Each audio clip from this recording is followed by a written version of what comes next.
Hello Pinoy Text, magandang araw po sa inyo lahat. Welcome back sa Pinoy Text Channel. So, quick video lang po tayo dito sa episode na ito. Gusto lang i-share sa inyo kung paano mag head cleaning at nozzle check. Usually kapag ganito ang problema, yan, tingnan mo putol-putol yung block. Kasi may mga nozzle na barado. Kagaya nito, black.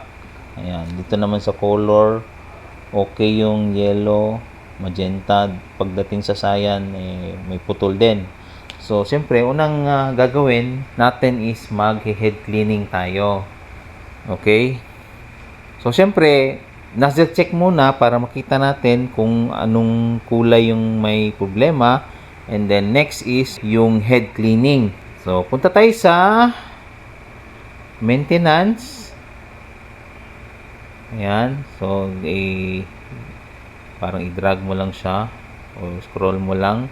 So, ito na sa maintenance. Ayan. Meron siyang print head nozzle check, print head cleaning, power cleaning, print head alignment. So, dito tayo sa print head cleaning. Pwede natin gawin ng up to 3 times. Ngayon, kung after 3 times na head cleaning, walang improvement dito, meron tayong option na power cleaning. Ayan po. Yun nga lang, pag sa power cleaning, medyo marami-raming ink ang kakailanganin. So, in this case, puno pa naman to. So, head cleaning tayo. Ayan, head cleaning. Ayan. Then, start. So, we will wait for about 3 minutes para matapos itong head cleaning. And then, after sa head cleaning, automatic na siya magpiprint ng nozzle check. Okay. So, tingnan natin. After 3 minutes, balikan ko kayo guys.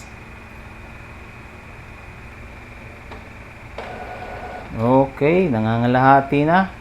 Malapit na matapos ang 3 minutes. Abangan na lang natin. Hindi ko na siya i-stop itong camera na to para makita natin yung pag-print niya ng nozzle check.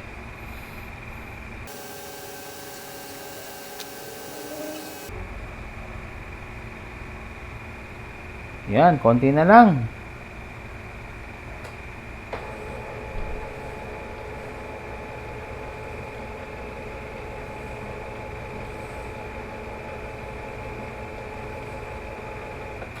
L14150. Ayan. So, printing na siya ng nozzle check.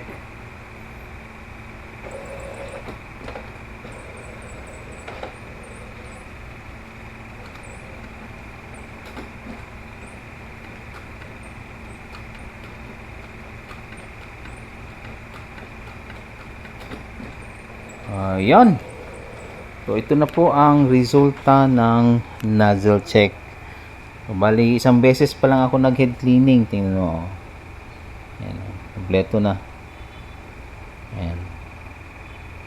So, iba pang details, makikita mo rito kung kailan ng first time printing. Ayan, 2021. Yung ADF niya, ilang page na na-feed. Total pages niya is 50,246. Ang na-print. Okay.